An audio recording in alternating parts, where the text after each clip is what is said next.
Well, welcome to Grandpa Jim's Garden Tips. As I promised you when I sent out a little information there on Facebook here earlier this week, we're going to continue getting some of our seeds planted that we grow inside and get them started for our garden. Just before we start with some of the new ones, a couple weeks ago we had planted celery and celeriac, and I just wanted to show you, here they are. They are coming up, doing just great. Unfortunately, we're going to have to begin thinning them here very shortly, but we will thin those so there'll be one per cell. And so anyway, we're kind of excited. It took almost 2 weeks for those to come up, but they're just flourishing under the lights.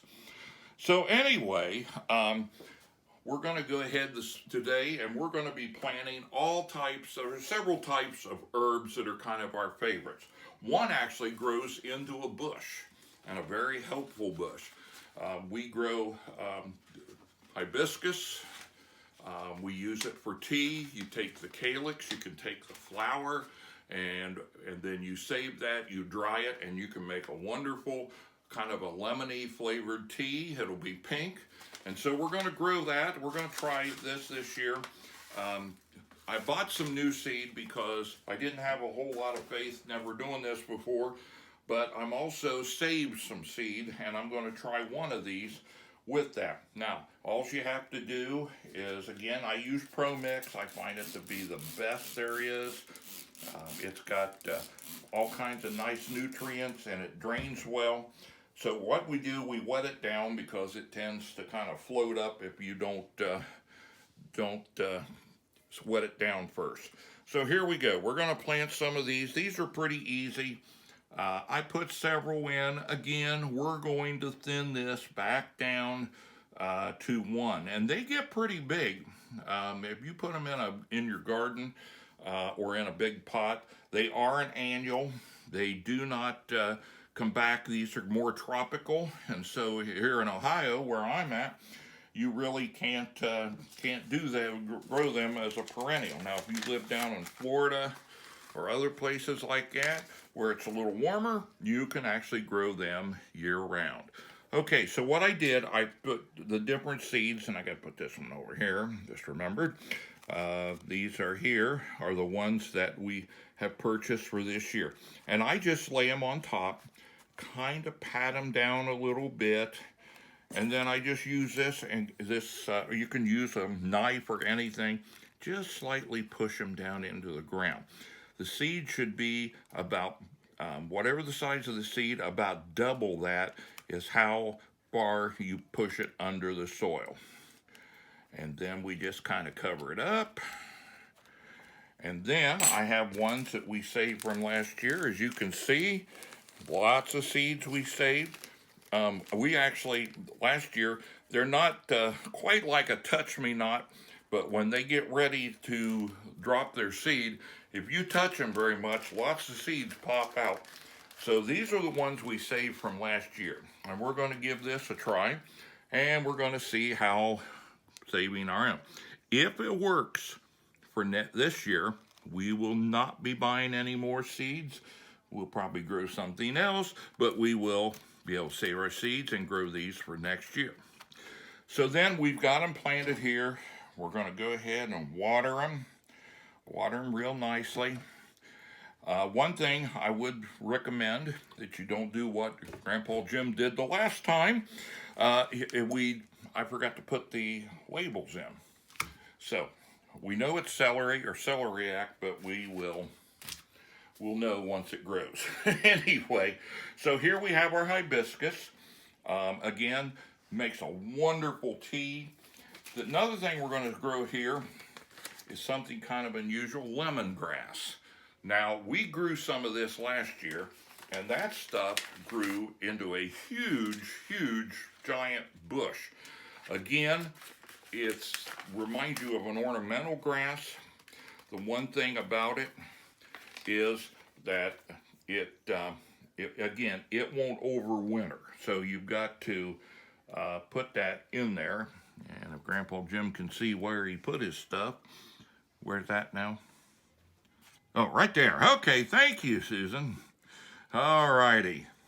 Anyway, we'll plant those there, and it will get large. Now, what do you use lemongrass for?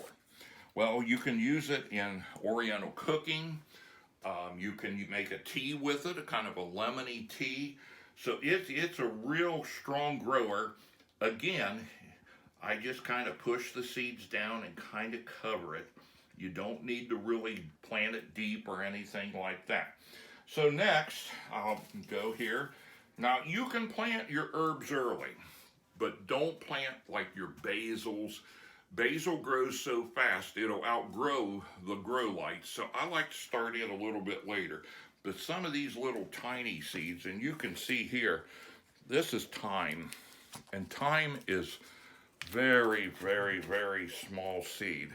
And you can see here, it just looks almost like a little bit of pepper or something like that. It's very small.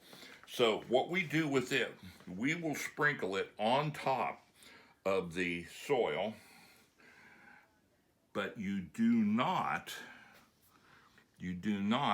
cover it, because if you do, it's just not going to come up. So what I do, I put it in there, I kind of pat it down, and then we give a little extra water here with the sprayer so it doesn't go spread all over the place or kind of clump together, and put a little more water. That's all you do when you're using these teeny little seeds like this. You just put that, and then we'll put a lid on top of your plat. If you don't have lids like that, you can wrap these in plastic wrap even. And then when they come up though, then you take that off, because we do want them to get a lot of air circulation. So anyway, so we've got that. The next thing here we're going to plant is, let's see here, what do we have here? Okay, we're going to plant hyssop. Now hyssop can be used as a medicinal. We don't use it for that, but it draws bees like crazy. So here we have, you can see the size of that seed. It's rather small too. So we'll do the same thing with the hyssop that we have here, and we've got to make a label for that one. And so we will put a label there, and I'll mark that after a bit, and Grandpa Jim will try not to forget. We'll put that in there. We wet it down with the sprayer.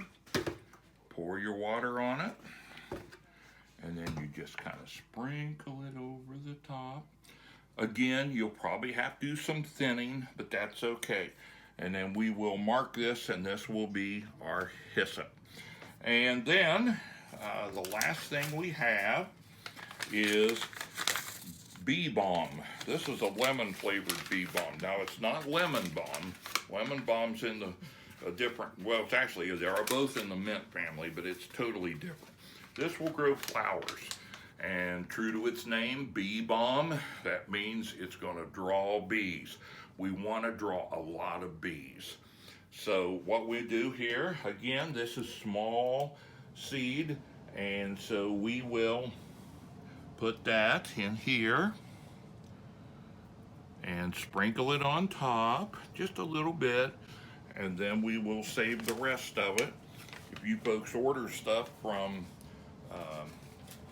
Baker Creek, they send you free seeds along with what you ordered. That's what this is, some free seeds that they sent us. So we will water that down.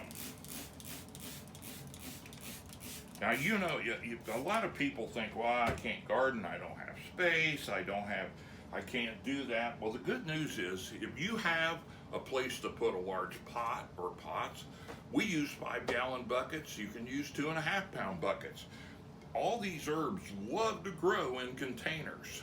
And so that's the neat part about it. You can have your herbs, you can even have some vegetables. And I think it's really important, because right now everybody's talking about the coronavirus and why do we grow our own food? Well, first of all, you know it's grown in, you know what's been put on it, and you know where it came from. If you grow it in your backyard or on your back porch, or if you have a big garden, you know where it all came from. And that's the health benefits of growing your own. You know where it came. It didn't come from a foreign country. It didn't come, you know exactly what you have there. So anyway, that pretty much takes care of this session from Grandpa Jim's garden tips. We will be here in about a couple weeks. We're going to start growing some things that are a little bit more fun. We're going to grow some lettuce and things. A lot of times people, when they have their lettuce, you'll notice that they sprinkle it all. Well, we're going to in the garden and then they just grow. But the best way to get the nice big heads, just like you have at the store, is we start them under lights or on a sunny window. So we'll be doing that here coming up. Soon it'll be time to plant the peppers and plant the tomatoes, and it's time to really get going. So if you have any questions, we're more than glad to answer them. All you have to do is go to Grandpa Jim's Garden Tips on Facebook, and we can answer those questions for you. If you have some tips you'd like to share, we'd like to ask you to do that as well. So again, thank you for listening and watching this part of Grandpa Jim's Gardening Tips. And get out there and get ready to garden. It's not too late to get started.